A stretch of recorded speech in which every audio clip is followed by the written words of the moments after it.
This is Nick. This is Jack. It's Wednesday, Ceviche Wednesday, March 26th, and today's pod is the best one yet. This is a T-Boy. The top 3 pop business news stories you need to know today. Jack, I got the results. You ready for these, man? What results? Okay, we asked the Eddies if they or a friend were going boy sober this year. You want to know the answer? Yeah. 57% are currently or going boy sober. Seriously? Yeah, seriously, that's a big number right there. Single and not looking to mingle. So, Jack, 3 stories for today's show. What do we got on the T-Boy? For our first story, StubHub could be the biggest consumer brand to IPO this year. So we're diving in T-Boy style to their business. The biggest risk to StubHub's IPO? It's scalpers, for reasons you wouldn't expect. For our second story, 23&Me just filed for bankruptcy. So we're answering the number one question everyone is asking. Oh, what the heck is happening to my DNA? And our third and final story, Napster, the Y2K music pirating platform, just sold for $207 million? No. That is not the worst fact-checked headline you've ever heard. That is a true story. We'll tell you why Napster is still worth $200 million using a song from Destiny's Child. If you know, you know. But Yetis, before we hit that wonderful mix of stories. What a mix! I love the mix today, Jack. Everyone has one big question about the economy right now. Are we entering a recession? Nick and I looked at the data. We're not in a recession yet.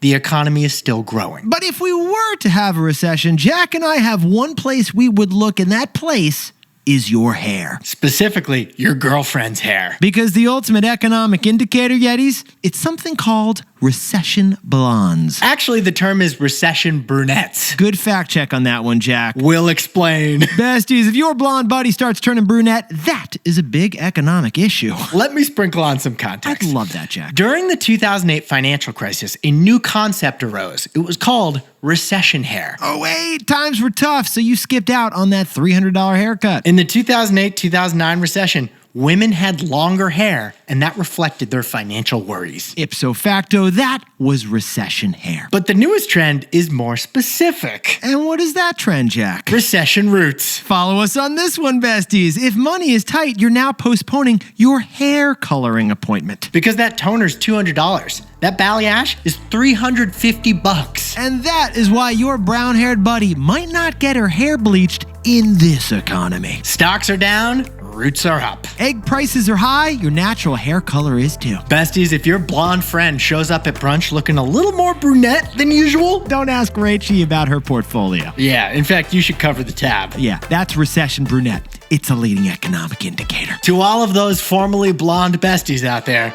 we hope the stock market goes up. In the meantime, let's hit our 3 stories. 15 years before this song, 2 boys from the Northeast met in a dorm. They had an idea that caused a cultural storm. It's the best one yet, but the best is the norm. Jack, Nick, that's it. I don't even think they need to practice. 50%, that's a fat tip. T-Boy City on your at-list. If you know, you know, cause we ready to go. We can't wait no more, so just start the show. Start the show. For our first story, StubHub, or as Jack and I call it, Stubby Hubby, has filed to IPO. So we jumped into the IPO paperwork to break down the business for you. StubHub's future depends on ticketing bots and scalpers in a way that will surprise you. But Yetis, in order to tell the story of the StubHub ticketing service, let's go back to 1999. Jack, pre.com bubble, what was the scene? A Stanford Business School student needed tickets to Lion King on Broadway, but the theater was sold out. Yeah, Hakuna Matata. Not Hakuna Matata, apparently. The guy thought to himself, there must be someone who bought a ticket that doesn't want to go anymore. Timon, Pumbaa, can anyone spare a ticket out there? But back then, the only option to find a ticket on the secondary market was to stand like a bum outside the theater and tell everyone walking past, I'm looking for tickets.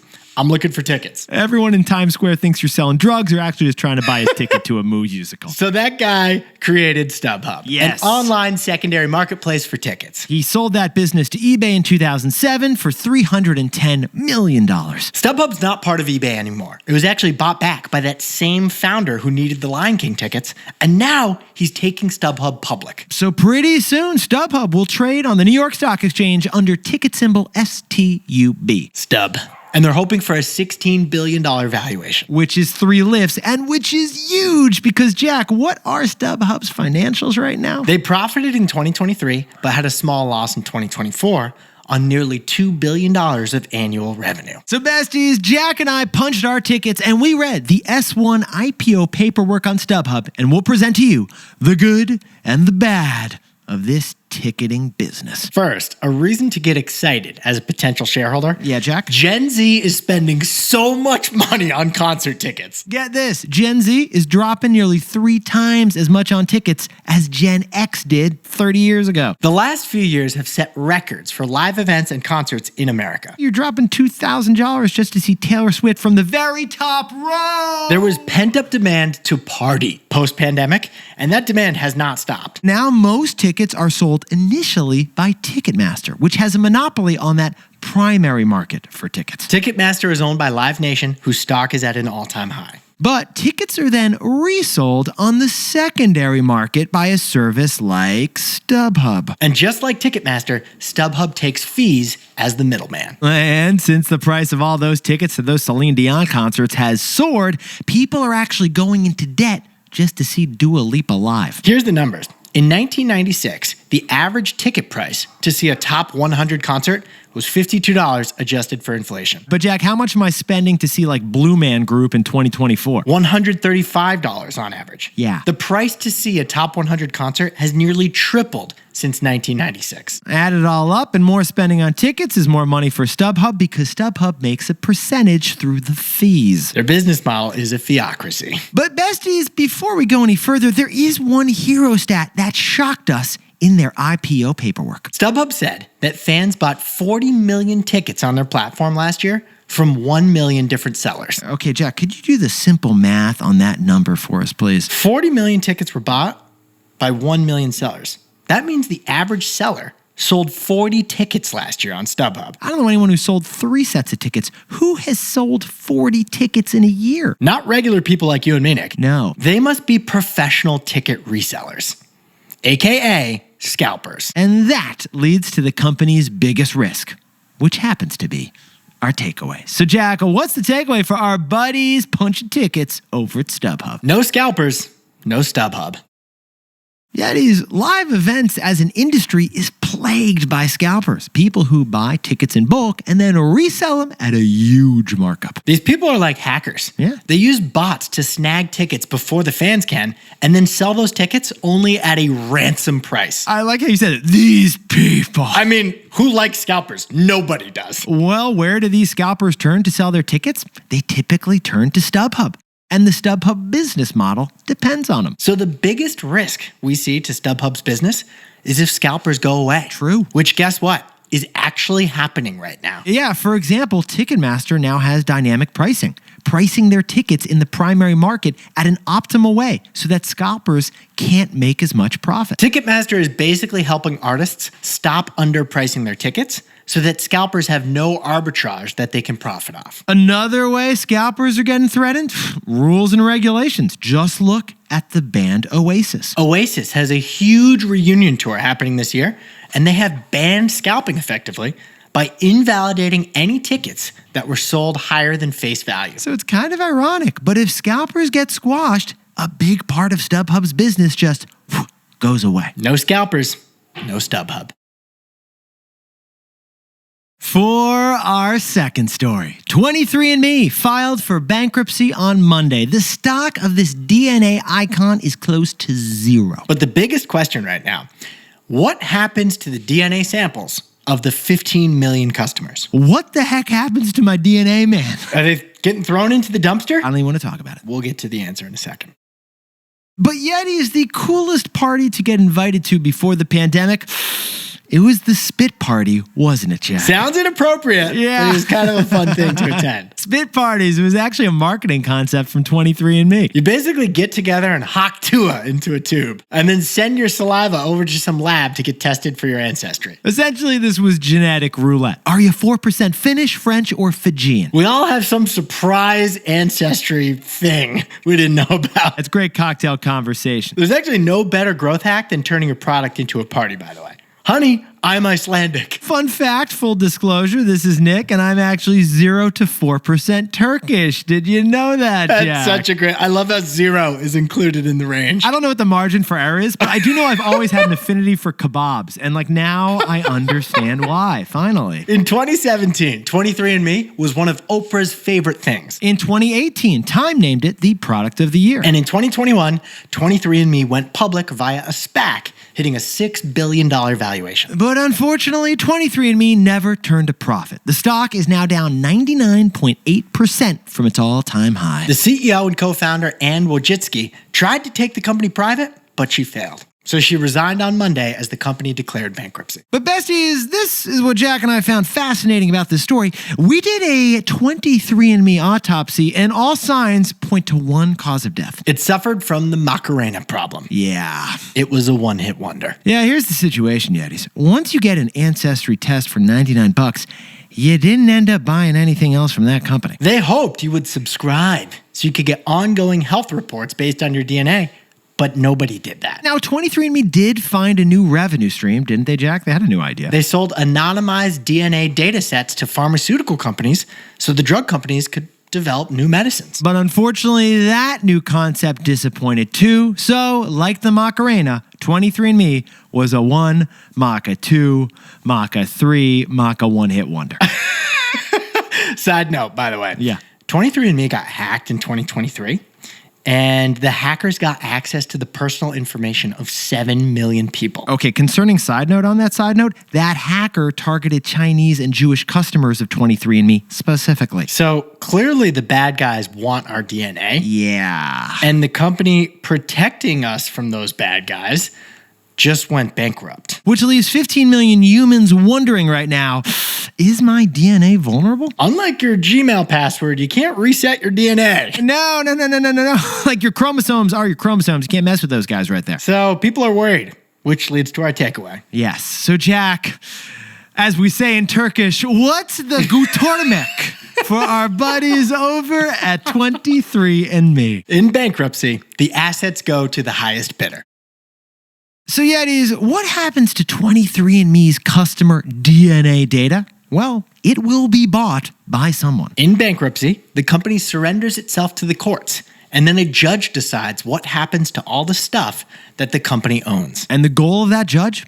Get whoever is owed money from 23andMe repaid. And so that judge will sell 23andMe to the highest bidder. Now, 23andMe tried to assure the public this week that the buyer, whoever it is, will have to honor applicable laws surrounding customer data and privacy. 23andMe also said they're looking for buyers who share their commitment to privacy. But if the highest bidder does not share their commitment to privacy, Which is possible. they'll probably have to sell to that company anyway. Yeah, because remember, the goal is to get the debtors repaid. It's not to protect your customer privacy. And that is why the Attorney General of the state of California is telling customers this week, delete your data now. Yeah. Log into 23andMe and figure out how to delete your data. So in Jack's and my lifetimes of studying and seeing bankruptcy proceedings, basically, don't take your chances with whoever buys 23andMe. You may as well delete your data now. Because in bankruptcy, the assets go to the highest bidder, whoever that highest bidder is.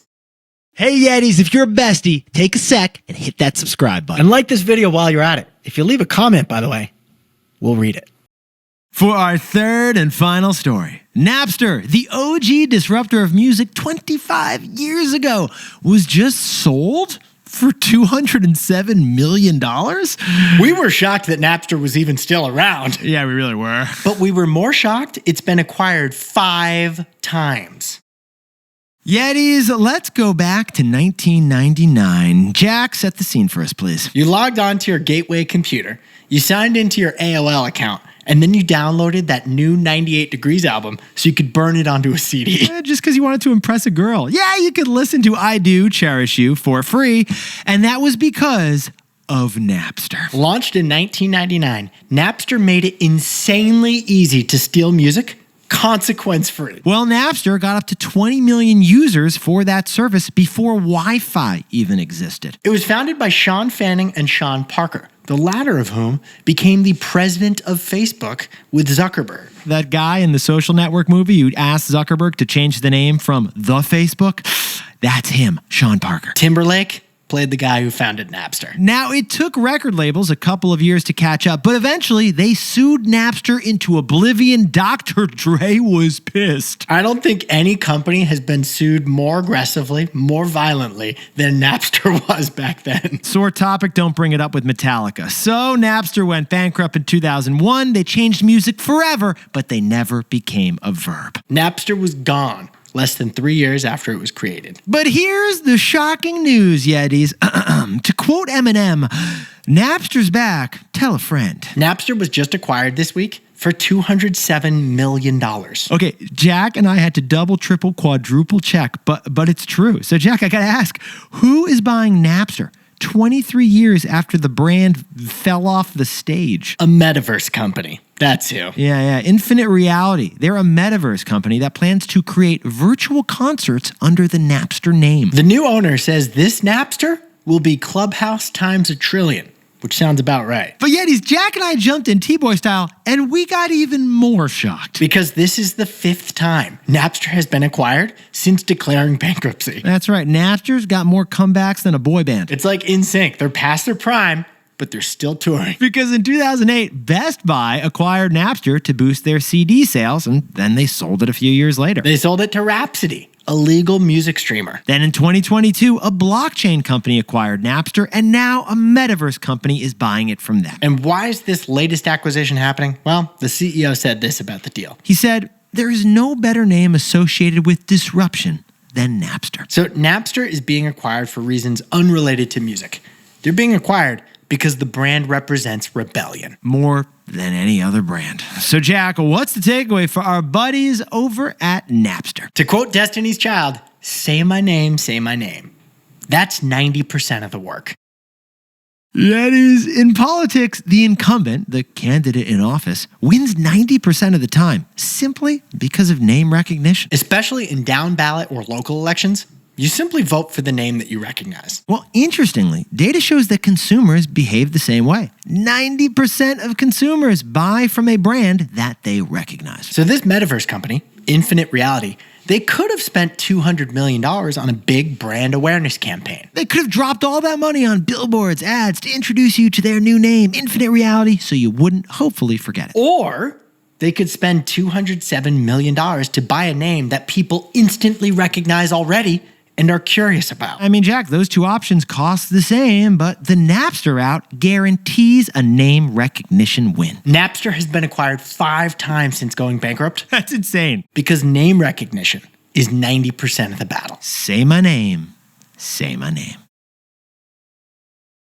Jack, could you please whip up the takeaways for us for Ceviche Wednesday? StubHub is going public soon by listing their stock on the New York Stock Exchange. But if scalpers go away, so does a big part of StubHub's business. For our second story, 23&Me is now bankrupt after suffering from the Macarena problem. They were a one-hit wonder. So what about our DNA? Well, it'll be sold to the highest bidder, so delete it now. There's step-by-step instructions online, by the way. And finally, Napster has been bought by a metaverse company. It's the 5th new owner of Napster since its bankruptcy. Say my name, say my name. Name recognition is 90% of the battle. But Yetis, this pod's not over yet. Here's what else you need to know today. First, the texting error known as Signalgate dominated the news cycle on Tuesday. A Trump national security advisor accidentally included a journalist into a text chain that was discussing military attacks on the Houthi rebels. Now, Trump wasn't on the Signal chat, but everyone else in his cabinet was, plus a journalist from The Atlantic. That's who was added by mistake. The only winner here is Signal, which is getting unbelievable free advertising in the form of this scandal. And second, update on the eggflation situation. Get this, egg confiscations at the borders have doubled in the last year. Here's the story. People are going up to Canada, buying eggs, and then smuggling them back into the United States to eat for breakfast. And then they're telling Border Control, we don't have any eggs, so Border Control has seized 3,254 illegal egg crossings. Needless to say, that's a record number of of illegal border crossings. Canada, they got a different agricultural system, so their birds have been less vulnerable to the bird flu. Timmy Hortons is laughing at Dunkin' Donuts right now. And finally, Waymo is launching in DC in 2026. The capital is getting robotaxis. robo-taxis. When Waymo comes to town, that becomes a tourist attraction. Yeah, it's in 5 cities right now. Atlanta and DC are coming soon. Reminder, we recorded the first ever podcast episode recorded in a robo-driving Waymo. We don't know how Waymo feels about that, but they haven't responded to our request for a comment. So I think they liked our post. check out the video on YouTube. It's got over 100,000 views right now, Jack. Worth watching, Yetis. Now, time for the best fact yet. This one is a question asked by Jack and I. We have a question for you. Yeah, we do. And we want your honest opinion on this. Okay, so besties, you may have received an email from us in the last few weeks called the Pop Biz News Club. We're planning to shift the Pop Biz News Club from emails to a community. So we want to know from you, what platform should we use for our new T-Boy listener community? Now, more details are to come because this is a club. But in the meantime, leave us a comment right here, wherever you're listening. What is your preferred platform if you were to be a part of a T-Boy community? Is it Slack, Reddit, Microsoft Teams, or Discord? That's what we want to know from you. Slack, Reddit, Teams, Discord, or another option that we haven't even heard of? Let us know in the comments. Signal. Apparently Signal is where we should do it. Could be Signal. Yeah. Yetis, you look fantastic today. Jack, you are looking fantastic as well. I mean, one sec. My baklava's ready. One sec. Here it is. I go crazy for this stuff. You know the ski mask, a balaclava? I always call that a baklava by accident. Does that make me 0% Turkish? No, but it does offend me and my people, Jack. Besties, the best thing you can do today to support the show is drop down, follow us, give us a 5-star rating and review. We love reading all of them. Nick and I will see you tomorrow. Can't wait. If you know, you know. And before we go, a happy 30th birthday to Yeti Dan Zuber, celebrating in the Mile High city of Denver. Happy birthday to Josh Menez in Reno, Nevada, who's visiting family right now in New York. And Jackson Kennis in Berlin, Massachusetts is killing the 3rd grade math test just outside Boston. And happy birthday to Montano Ortiz in Anaheim, California, who's retiring soon and has been a legendary director of engineering for the Viv Hotel in Anaheim. 5 stars. And Arvin Parko down in Phoenix, Arizona is a new T-ball coach celebrating the best birthday yet. And a big shout out to some boys sober Yetis out there. Melissa Mendez, Lisa Welch, and Anastasia Rose and Michelle. Some legendary boy sober besties. Thanks for jumping into the Instagram and Spotify comments. We love hearing what you think. And besties, if you want to get a shout out on this show, or if you've got the best fact yet, we've got a form in the episode description, or go to tboypod.com/shoutouts.